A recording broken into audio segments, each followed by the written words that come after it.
3.6 million Americans, 5 threat zones firing at once, and a Gulf tropical system closing in tonight. Southwest Kansas is cooking 30 to 35 knots of deep layer shear locked into the atmosphere right now. A tropical system named Bertha is marching due west and bearing down on the Texas coast tonight. Picture your family tonight and then picture 5 separate storm machines all firing toward Americans simultaneously. From Boise, Idaho, down to Brownsville, Texas, this atmosphere is not done dealing damage today. At minute 3, I walk you through every active threat zone with exact timing and city-level breakdown. By minute 7, you will see why Friday could actually be more dangerous than what is firing tonight. And I close with one Friday number that emergency managers are genuinely tracking more than any other signal. Storm towers are already erupting along the dry line in eastern Colorado as I speak to you tonight. A stalled dry line from southwest Kansas into eastern Colorado is tonight's primary severe weather ignition point. At the same time, Bertha is already pushing a wall of enhanced mid-level flow into the Texas coast. 2 completely separate storm machines spinning up simultaneously. This is not a routine July evening for anyone. Add the Pacific Northwest upper low, and you have 3 distinct severe weather drivers all firing at once. Storm Prediction Center has already flagged risk areas stretching all the way from Idaho to the Gulf Coast. This is real. 5 simultaneous threats, one night, and 3.6 million Americans inside the firing line. Before I show you that city-by-city breakdown, there is one number I have not mentioned yet. Margaret, down in Lake Charles, Louisiana, is sitting directly inside Bertha's moisture plume tonight. She is reading dew points near 74 degrees, and that is August-level fuel for severe coastal downbursts.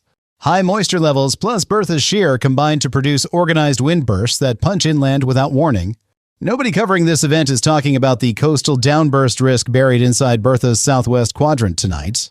Steep lapse rates plus near-record July moisture means any storm near that coast can turn severe in minutes. Stay sharp. What comes next is where this forecast gets real, city by city, hour by hour. Here is what is driving all of this: a dominant mid-level ridge parked over the Central Plains.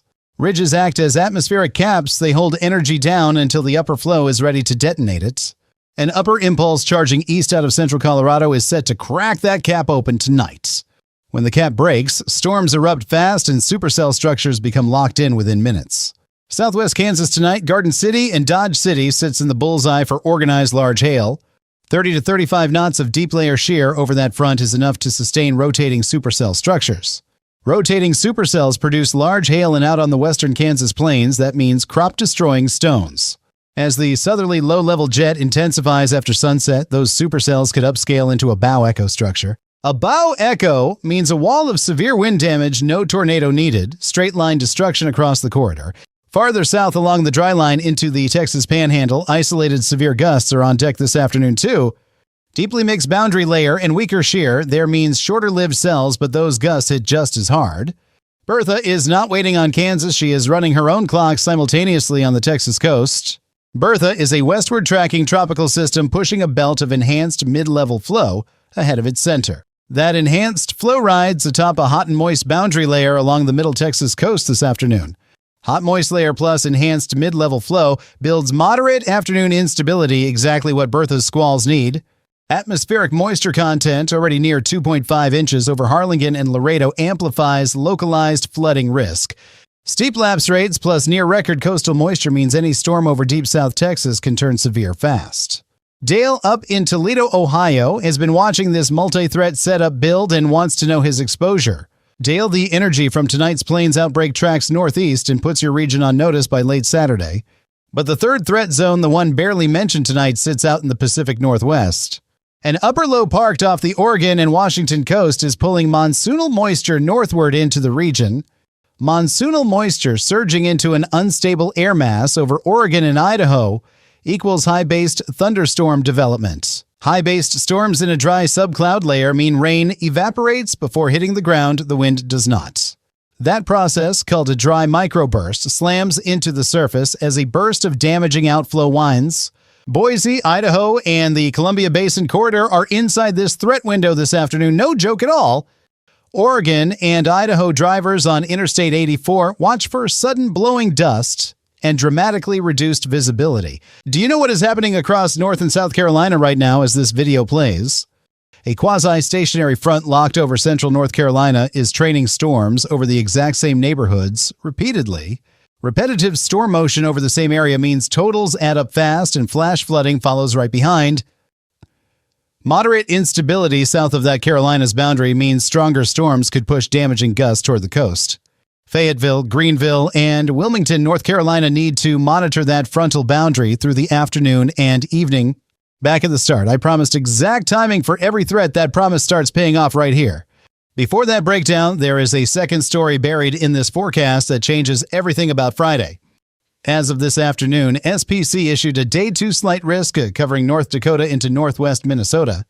Grand Forks, Jamestown, Devils Lake, Valley City, Grafton, 240 people inside a Friday severe weather threat zone. A mid-level trough charging across the Canadian prairies is dragging a cold front into the northern plains Friday. Along that front, steep lapse rates and moderate instability combine to support supercell development Friday afternoon. Large hail and damaging wind are the primary threats, but a tornado concern is tucked inside this setup. If any supercell stays surface-based as it tracks east into increasing inhibition, tornado potential climbs sharply. Favorable deep layer shear and tight wind rotation profiles are in place across the northern plains corridor for Friday. Frank down in Springfield, Illinois watches Friday setups like this and knows exactly how hard they bite. Frank, the cold front stays north of you on Friday, but elevated clusters could clip your area overnight. That Friday callback I promised at minute 7, North Dakota's tornado concern is genuinely the most underrated part. Here is the hour-by-hour breakdown across all 5 threat zones, starting with southwest Kansas. By 3 to 4 p.m., central storm towers erupt along the dry line between Garden City and Liberal, Kansas. By 5 p.m., the cap fractures over southwest Kansas, rotating supercells lock in, and large hail becomes probable. By 7 p.m., golf ball-sized hail is possible from Dodge City north toward Great Bend, Kansas. Golf ball-sized hail at 100 miles per hour impact velocity punches through car roofs and shatters windshields instantly. By 8 p.m., the low-level jet activates severe gusts expand east of the dry line across central Kansas. By 9 p.m., upscaling into a bow echo brings 60 miles per hour straight-line gust risk through the overnight. Bow echoes look less dramatic than supercells, but they destroy trees, fences, and power lines just as fast. Now while Kansas storms build, Bertha has been running her own threat timeline along the Texas coast. Bertha's impacts arrive in repeated waves throughout the afternoon and evening, not a single dramatic strike event. By 4 p.m. Central, Corpus Christi sees gusty squalls pushing inland. Elevated coastal moisture means heavy rain too. Brownsville and Harlingen face rounds of gusty storms through the evening with localized flooding on low-lying roads. Laredo and Bertha's northwest quadrant sees weaker shear but significant rainfall potential through Friday morning. Over in the Pacific Northwest, high-base storms fire along favored terrain between 2 and 6 p.m. local time. High-based cells over the Columbia Basin develop and collapse quickly, but their downdraft winds are straight-up violent. In the Carolinas, flooding concerns peak Thursday afternoon into Thursday night near that stalled, slow-moving front. After midnight, the frontal zone begins a slow southward drift into South Carolina. Storm chances do not stop. Friday brings a second Carolinas chapter, scattered organized storms along that sagging frontal boundary Friday afternoon. Vertically veering profiles and 25 knots of effective shear. Friday afternoon support organized clusters and damaging wind. And here's the number in this North Dakota forecast I could not stop coming back to. Earl out in western South Dakota watches Canadian prairie fronts like this one and knows the drill. Earl Friday afternoon is your peak exposure window. Supercell development looks most likely between noon and 5 p.m. Supercell timing in the Dakotas can compress fast noon to full severe outbreak in under 3 hours. 2% tornado probability across 28,611 square miles means a tornado can land anywhere in that zone. If those supercells stay surface-based tracking east, tight wind rotation profiles give them enough spin to produce a tornado. Before the action steps, Bertha is doing something to tonight's jet stream that changes Friday entirely. Bertha is not just a coastal threat, she is reorganizing the upper-level flow pattern across the Gulf region. That reorganization feeds energy northward into the plains jet stream and amplifies everything firing across Kansas tonight. Multi-driver setups like this one, Gulf moisture, plains shear, and Pacific energy all firing together are rare. When 3 atmospheric drivers align like this, threats do not stand still, they compound by the hour. And the compound effect of all 3 drivers running simultaneously is exactly why tonight demands your full attention. Watch what comes next. This is where the forecast shifts from information to decisions you make tonight. 3.6 million Americans are inside active risk areas tonight, and most of them have never heard Bertha's name. Most families inside tonight's 5 threat zones have not yet identified a shelter room in their own home. Most have no plan for power outages or nighttime warnings, and tonight tests both of those scenarios. That is not a statistic, that is your neighbor, unprepared, with no wireless alert turned on right now. I am not here to frighten you. I am here to make sure you have a safe Friday. Fear freezes, preparation moves you forward, and preparation is the one thing this weather cannot take from you. God has not given us a spirit of fear, but of power and love and a sound mind. That sound mind translates into action, and action starts before 4 p.m. tonight in southwest Kansas. Step 1, if you're in southwest Kansas tonight, pick your interior shelter room before 4 p.m. Central. Interior room, lowest floor, away from windows. Those 3 elements save lives when a supercell hammers your street. Step 2, charge your phone and turn on wireless emergency alerts before tonight's first storm fires after dark.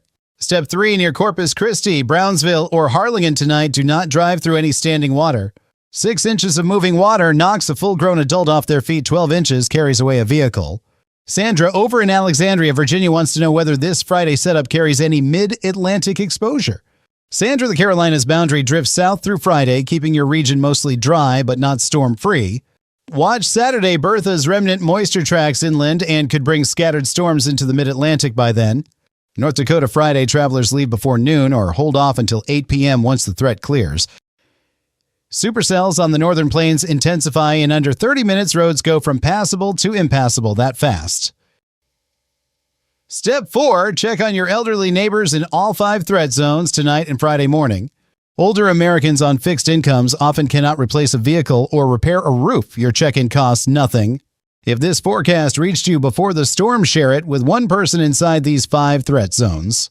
Bring your pets inside and secure them before storms. Fire animals sense pressure changes long before we do. Proverbs 12 says the righteous care for their animals tonight. That is not just poetry. Step 5, test your generator outside tonight. Never indoors. Carbon monoxide kills silently in any enclosed space.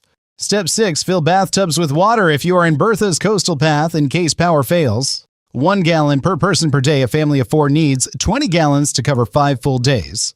If you take daily medication, make sure you have at least a 3-day supply stored safely before tonight. Know where your nearest storm shelter or community refuge center is before you need it tonight. Calling 911 during an active tornado warning overloads the dispatch system. Be completely prepared before the sirens start. Subscribe and flip notifications on. I am tracking all 5 of these threat zones live through Friday morning. Before I close, the models are hinting at something for Saturday that has my full attention. Saturday, Bertha's remnant moisture plus a returning surface low could renew flooding concerns across southeast Texas. Sunday into Monday models are showing another plains severe weather setup beginning to organize for next week. If that Monday setup verifies, we are looking at another multi-threat scenario similar to what is firing tonight. This atmosphere is not taking a vacation, and neither are we, because your safety is the entire point.